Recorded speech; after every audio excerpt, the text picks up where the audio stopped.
शापित राजपुत्र. विजयनगरीत एक राजा राज्य करीत होता. त्याला मूलबाळ नव्हते. त्याने पुष्कळ जपतप केले पण मूल काही झाले नाही. त्यामुळे राजा राणी दोघे नेहमी उदास असत. एकदा एक जादूगार साधूचा वेश घेऊन आला आणि राजाला म्हणाला, जर तुम्ही मला वचन देत असाल तर मी तुम्हाला 2 मुलगे देईन. राजा म्हणाला, मूल होण्यासाठी मी काय हवे ते करीन. मग साधू म्हणाला, तुम्हाला 2 मुलगे लवकरच होतील, पण ते 10 वर्षाचे झाल्यानंतर तुम्ही मला दिले पाहिजेत.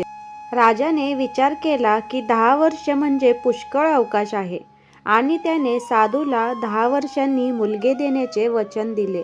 साधूने सांगितल्याप्रमाणे राजाला जुळे मुलगे झाले. मुलगे देखणे आणि हुशार होते. 10 वर्षे केव्हा निघून गेली ते राजा राणीला कळलेही नाही. आणि एक दिवस तो साधू राजवाड्यात आला आणि मुलगे मागू लागला.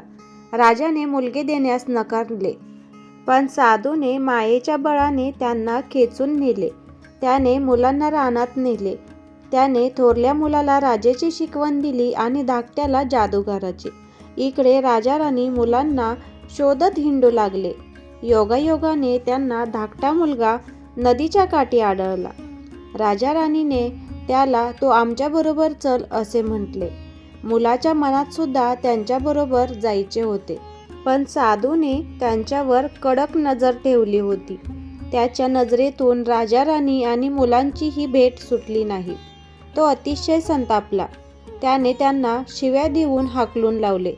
पण आता दुसऱ्या मुलाच्या मनात आपण नामांकित जादूगार होण्यापेक्षा मोठा राजा व्हावे ही आकांक्षा दृढ झाली. त्याला ती स्वस्थ बसू देईना. तेव्हा एका रात्री त्याने घोड्याचे रूप घेतले आणि तिथून पळ काढला.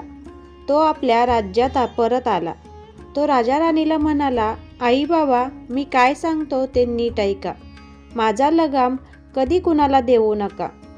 दुसऱ्या दिवशी राजा राणी थोरल्या राजकुमाराला एका राजाकडे विकायला घेऊन गेले. राजाने 500 सुवर्णमुद्रा देऊन घोडा खरेदी केला, पण राजा राणीने लगाम मात्र त्या राजाला द्यायचे नाकारले. रात्री राजकुमार आपल्या आईवडिलांकडे परत आला. त्यांना पैसे मिळाले आणि घोडा देखील मिळाला. तो साधू मुलाच्या शोधातच होता. त्याला घोड्याबद्दल कळले. तो राजा राणीकडे गेला आणि त्याला 500 सुवर्ण मोहरा देऊन तो लगाम मागितला.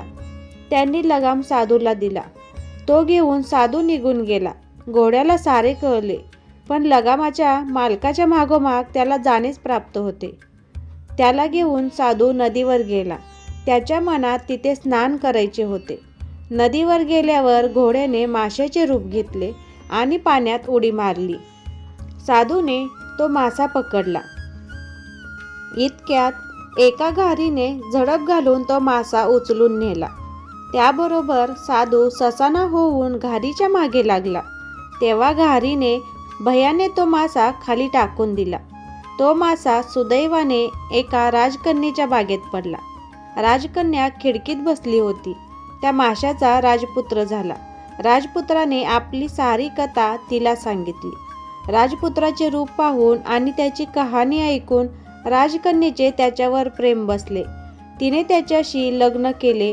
त्यानंतर तो राजपुत्र मोत्यांची माळ झाला. राजकन्या सदैव ती माळ आपल्या गळ्यात घालून असायची. साधू एक दिवस त्या राजवाड्यात आला आणि त्याने तऱ्हेतऱ्हेचे डोंबाऱ्याचे आणि जादूचे प्रयोग करून दाखवतो असे राजाला सांगितले. राजाने मांडव घातला.